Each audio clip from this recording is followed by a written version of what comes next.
Muitos serão chamados, mas poucos serão os escolhidos.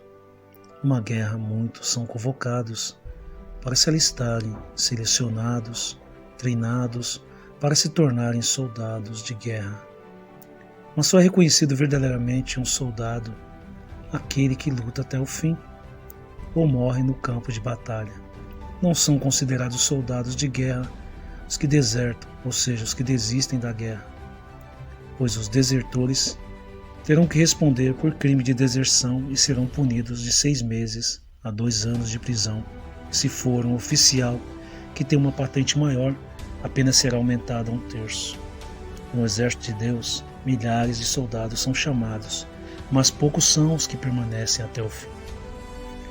Não podem ser considerados cristãos os que abandonam a Cristo pelos prazeres momentâneos do mundo.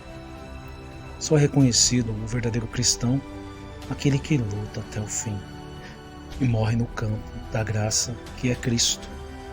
Desertar a fé em Cristo tem as suas consequências, e uma delas é ficar preso nas cadeias do mundo até a condenação final, ou seja, o julgamento final.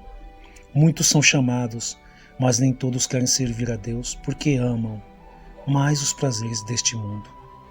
E os que escolhem servir a Deus para serem chamados filhos do Altíssimo, não desertem a fé, para que não sejam presos por Satanás, porque serão poucos os que conseguirão fugir dessa prisão. Terão que sofrer a segunda morte. Na idade medieval, os guerreiros que eram considerados desertores eram marcados com fogo e mal vistos por muitos. São poucos que têm a coragem de falar o que eu vou dizer, mas esses desertores só seriam considerados novamente guerreiros se eles demonstrassem um ato de coragem, muitas das vezes custando até sua própria vida no campo de batalha. Entenda que você que abandonou a fé não deve tirar a sua própria vida, pois o homem espiritual discernirá o que eu falo. Se você que abandonou a graça sente o desejo de voltar, é necessário que haja um ato maior de coragem, que poucos conseguem enxergar o caminho de volta.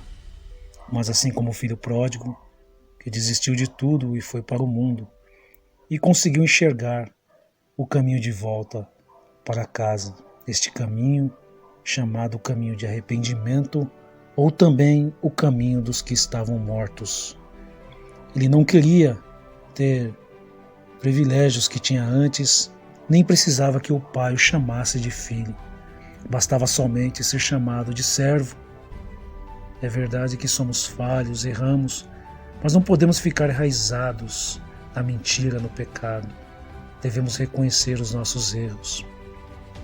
E quando o pai o viu de longe, correu e o abraçou, pois seu filho estava morto e reviveu. Preste atenção nessas palavras que o filho pródigo disse: Pai, pequei contra o céu e contra ti, não sou digno de ser chamado teu filho.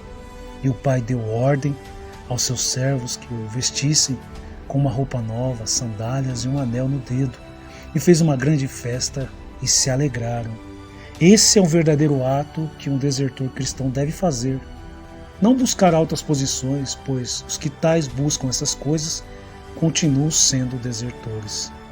Mas os que acharem o caminho virão descalços e com uma veste surrada chamada humildade. E ainda que haja pessoas, como o seu irmão, que ficou indignado porque o pai o recebeu, são os que não entendem e ficam diferentes das atitudes do pai. Não perdoam e nem aceitam. Nós que, graças à misericórdia de Deus, estamos firmes, devemos nos alegrar por esses que retornam do caminho dos mortos, pois provaram a segunda morte. Esses são verdadeiros atos que destroem as prisões satânicas.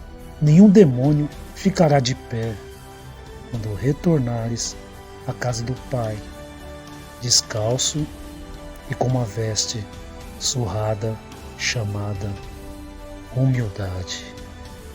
Amém.